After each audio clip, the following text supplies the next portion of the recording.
Welcome back to the garage.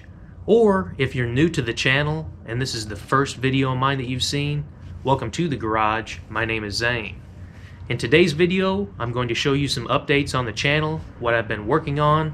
I'll even show you around the new to me machinery to the channel. We'll go over that in a little bit. I also wanted to show you how much of a mess the garage is right now.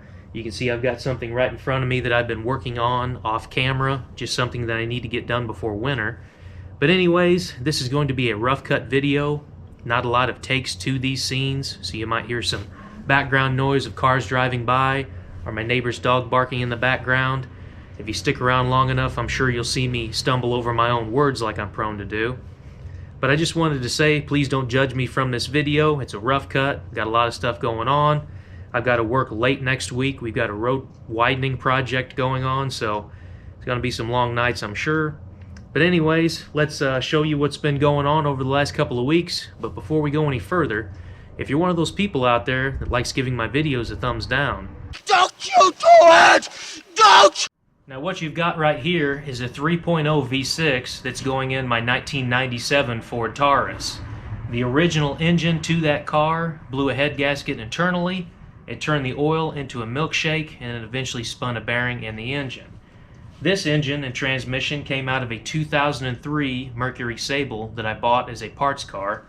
The car actually run and drove. It had around 90,000 miles on it or so, but the young kid that was driving it decided to bounce it off a couple of trees.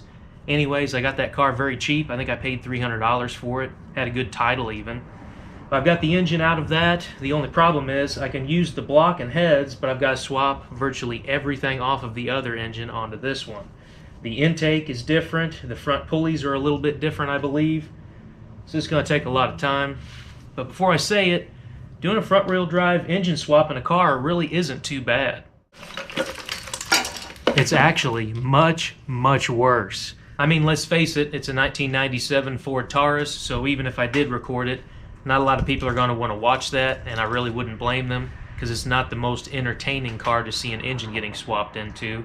But anyways, that's what's going on right here. I'll show you this 12-valve engine that's off to the side too. I've been getting a lot of questions about it, so we'll go over it right now. I just wanted to briefly cover this 12-valve engine that's sitting in my garage.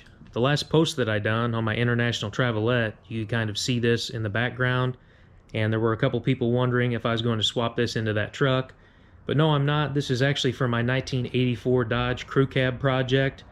You may not have actually seen a video on it if you're new to the channel. I haven't sadly touched that project in around a year, so I need to get on that, put this engine back in the chassis, and get the cab on there. It probably won't happen before winter, to be honest with you, but this engine is all painted up, all new gaskets. The transmission has new gaskets on it as well. It's got this 3-piece manifold. It's going to be stock. I haven't turned the engine up at all. I just want that truck to be pretty reliable and have decent fuel mileage. So I wanted to talk about this engine. We'll go talk about the stuff that's outside right now. Old forklift is still sitting out here. I need to do a few small things to it, but it's pretty reliable. I've used it quite a bit. It's more than paid for itself numerous times over by now. But that's my Case 580 forklift. It's got 5-foot long forks, which a lot of the machines that I've seen since I bought this one only have 4-foot forks. But for lifting a lot of bigger stuff, it's definitely nice to have the extra length in the forks. The International Travelette is sitting out here, but let me pop the hood on here. I forgot I had this cover on here as well.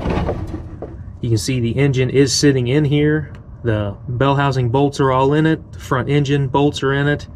I need to put the starter on it, start doing the wiring. I put the carburetor on it as well. A few other things to put on here, see if this thing will fire up. Also got the radiator in here as well. If you're new to the channel, you can see some of this other machinery before we go talk about the other stuff. But this is the International TD6, has a drop 4-in-1 bucket on it. There's quite a few videos of me using this machine. Now this right here was my grandfather's pride and joy. This machine actually starts up. I mean, it's always sitting in the background on the videos. I don't really use it a lot. just because the fact the boom's usually hanging out in the back and I don't want to run into anything with it. But this is a 680 case Construction King backhoe. This was my grandfather's pride and joy for his scrap business. It's got a diesel engine in it. I'd really love to find a actual case like 1970s cab for it eventually. On the rear of the backhoe you can see this homemade thumb, and my dad put it together. If you watch the other videos you'll know for two reasons. First of which, this nasty lime green paint is his favorite color, and he uses that on just about everything he puts together. And also his other signature is to use road grader blade for stuff. You can see the teeth cut in here. It's not hydraulic, it's a, I guess you would call it a static thumb. You can take this pin out, move the pin down to this location here, and you can grapple with it pretty good. It does the job, and he put it together with just scrap steel around here, so I mean in all reality probably around $50 worth of material went into building this. This has been in the background in quite a few videos as well. I have not started this thing up in about 5 or 6 years, but it's a 977 Caterpillar. It's got a turbo diesel in it. The old bucket on it has seen better days. The undercarriage as well. It's not in horrible shape, but you can see where there have been repairs done to this old machine. The only problem with this is it's so big, nothing that I got will haul it right now. I'd love to run across a semi and maybe an old lowboy trailer. That's definitely in the future. I may do a video on trying to start this too, if anybody's interested in watching that, maybe. I'd like to move it around. It's sitting on some railroad ties up off the ground. I know it doesn't really look like it. It's kind of mashed them down into the ground, but this machine does start up and run very well. And this is the new addition to the channel. I went with my dad the other day to pick this up. It was a Facebook find of the century. This is a 450 case dozer with a 6-way blade. You can see all the hydraulic hoses and the cylinders. This blade tilts 6 different ways, to the side, diagonally, and this would make a really nice machine for grading some rock. Now this engine does actually start up and run fantastic. The machine does move. It's just been sitting for a long time, and I really don't want to start it up and do any kind of video with it until the fluids are changed. Let me show you the other side. This little thing is in pretty nice shape. Got a 4-cylinder gas engine. I think this is actually the exact engine that's in my forklift.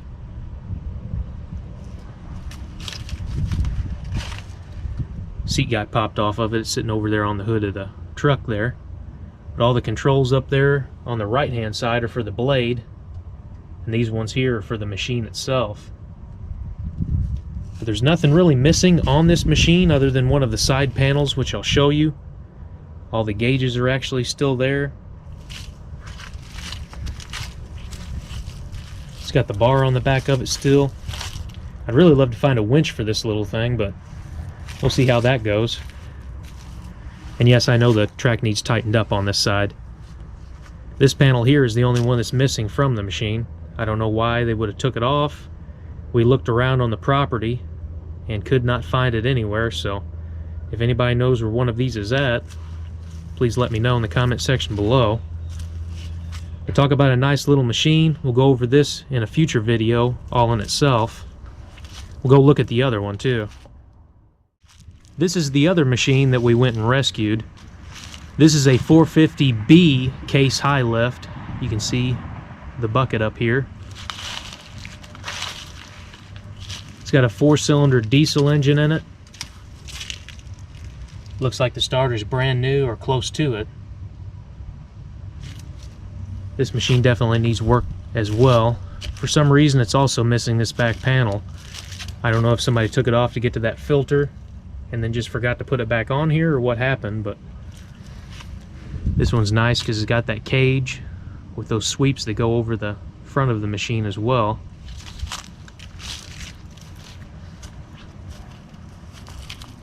It doesn't start up and run by itself. If you spray some ether into it, it will take off and run for a few moments before it shuts off. My dad believes that the injection pump needs rebuilt on it. The undercarriage on this machine is actually in pretty nice shape. A property owner bought this property where the machines was sitting on. He wanted to clean the place up.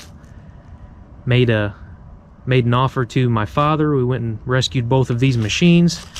This one, however, was sitting for around 15 years with the track off of it.